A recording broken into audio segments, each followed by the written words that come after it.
Okay, so sorry the video cut off, but I was almost done with that slide. But anyways, so again, in swampy and boggy areas that contain the peat, they will be more likely to start burning also.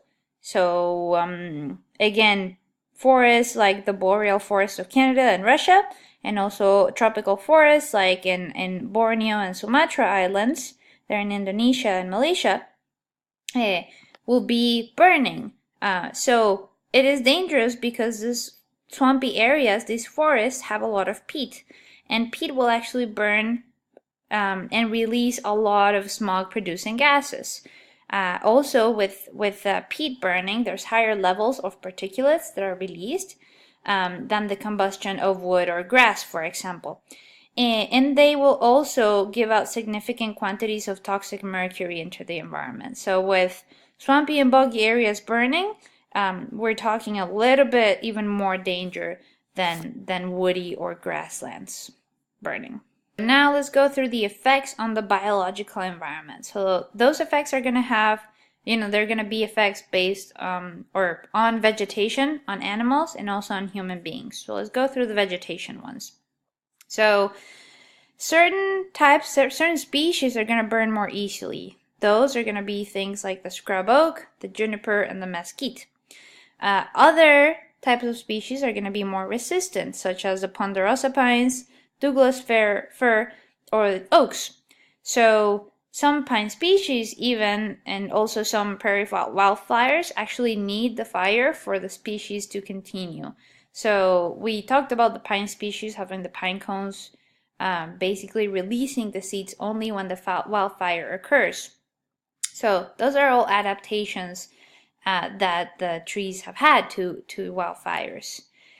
Obviously, the intensity and the frequency of wildfires in an area will selectively favor some plant species and also eliminate others. So, for example, if fires just continue to go on and on, you might have a lot more lodgepole pine than you would junipers, because junipers are not resistant to them and lodgepole pine benefits from them, right?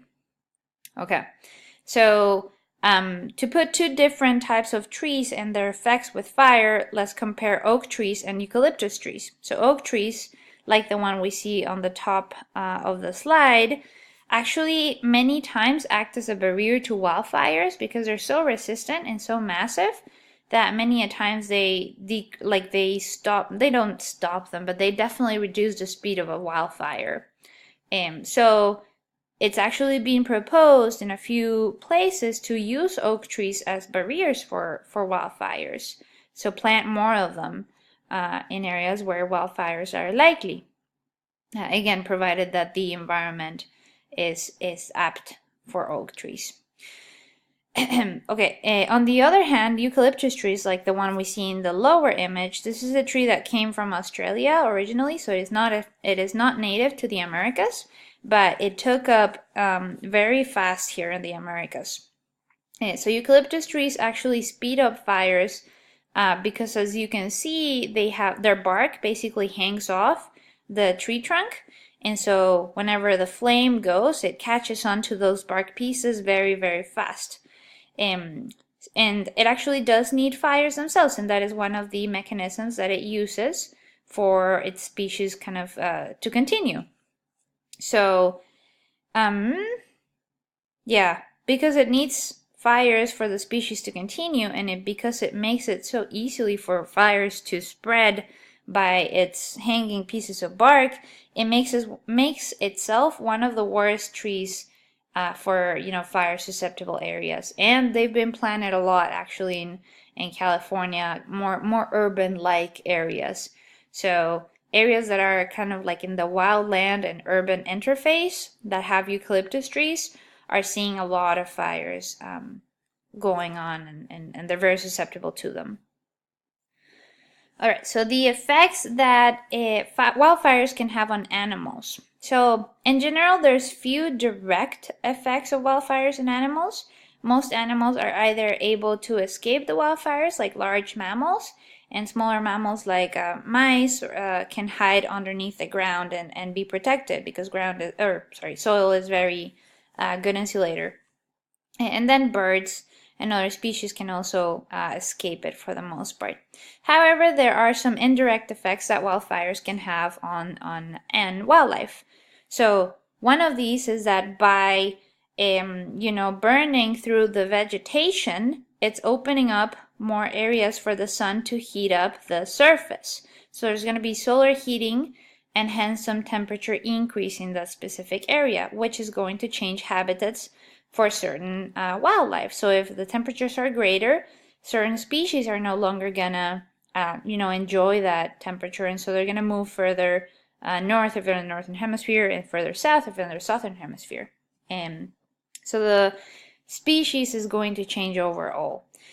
There's also going to be, let's see, the plant species that grow after the fires are also going to determine the types of animal species that move into that area, and also the amount of species that move into that area. So if, say that there's a wide diversity of plant species that grow in a fire-burned area after the fire occurs, then maybe it's apt to a lot of wildlife as well. But if only, I don't know, grass grows, then it's not apt for all types of wildlife. Maybe just bison would move into the area. So it depends.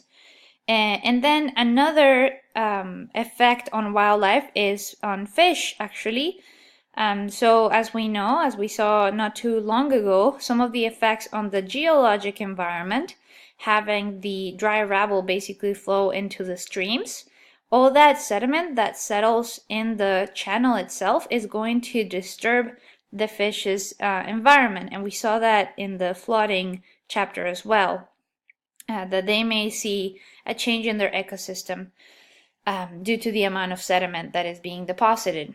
Also, because of the vegetation near the rivers being consumed by the fires, the temperatures of the water itself are going to increase, since now there's no shade to shade the water. The water itself is heating up. So with that, fish may also move to a different part of the stream, to a different habitat where they're happier. All right. So the effects on human beings, you guys might be more aware of. So obviously, there's going to be a destruction of personal property if you have property that actually gets burned. That's no surprise.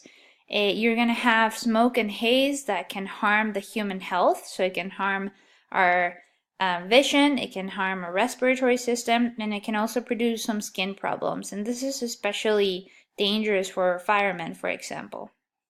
And also, one that we don't think of as much is that the water quality, after that sediment, came into the watershed, and then that plant debris from the burning came into the watershed, it might be worse. So the water quality overall decreases with the extra particles that are now in our water. So that is one of the effects that we don't often think about, but it still happens a lot. Your book has an example of that specific thing that happened in Colorado. I think it was a forest fire, I want to say it was 2011, 2012, something like that, that affected the watershed that feeds water to a lot of Denver and Aurora. So I encourage you to check it out if you're curious. All right, so what are some of the natural service functions that wildfires cause? So there's going to be benefits to soils, and there's also going to be some benefits to plants and animals. So we've covered a few of them, but let's go through a couple. So some of the benefits to soils are going to be through the ash itself. So as we saw not too long ago, ash was basically different compounds of different minerals. So with ash falling into the ground, it's going to leave a different mineral and nutrient accumulation on that top soil. So some of those minerals and nutrients are obviously going to be very good for plant growth. Another thing that wildfires do is that they reduce the soil microorganism population. This can be good for some competing plants. So if those microorganism populations were taking some of the nutrients that the plants were obviously trying to fight for as well, then with the reduction of the microorganism population, the plants are now free to take more of those nutrients. Also, some of these microorganisms may be parasites and carry disease. So obviously by the destruction of them, the overall ecosystem is benefited. So some of the benefits that come to plants and animals more directly after the fire are that you get new space and more available moisture. So you get a diversification of the plant species. So you would get new space above from like crown fires, for example. So you would get the canopy basically emptied out, if you would, which means that you would get more sunlight to the understory. So plants that grow only, low within the ground are able to receive more sunlight and grow further. Also, there's more space that is created in the ground by ground and surface fires. So that way you could also get new species growing where those happened. So if you guys think about it, many times before the fires occur, one or two species have become so dominant in an environment. So when the fire actually comes, the overall environment will welcome new diversity. Also, some trees depend on fires for the species continuation, as we saw before. One of those is the lodgepole pine, and another one is the aspen, for example. So the lodgepole pine has seeds, as we have said, sealed inside the pine cones, which won't be released if not by fire. Aspen trees actually have a growth enzyme that causes an aspen tree to produce as many as like 1 million sprouts per every acre where there's a fire. And these sprouts are actually a great source of food for elk and moose, so they also help through that way. This particular pictures are basically of growth of native wildflowers, which also benefit from wildfires, and their species continuation depends on them. So both of these pictures actually were in Canada, and this is pretty much a little bit below where I took this picture. This is in Buller Pass, and that's near Banff area, a little bit south of it, in that range, the Kananaskis range, which is beautiful. But the fire burned, in my estimate, maybe like 3 to 5 years before I took these pictures, and now you're seeing a beautiful growth of new species. So you can get that going on. So another thing to think about is that grasses are actually very well suited for fires. 90% of their biomass is actually underground, and they grow from the ground upwards, not the other way around like most trees do. So grasses are actually needed for wildfires and in the prairies to actually bloom, and wildfires are also needed, obviously. So when you have new growth, when you have that recolonization of species after a fire, like you're seeing in the pictures and I'm describing, you get what is called a secondary succession. All right, another thing that can happen is that plant material gets recycled nutrients in the system by obviously the decomposing organic matter. And because of this, all of these things, you get new animal species that follow the new plant growth that goes on. Okay, so now I'll do a short scenario of one fire that happened in Yellowstone National Park in 1988. So because it's a national park, many a times they don't actually suppress these type of fires, and that is a controversy by people. So the fire in 1988 was a huge fire. It burned 3,200 kilometers squared that got burned, and there was no suppression of most of these fires. So lightning strikes ignited 50 of these fires, and 28 of those were allowed to burn.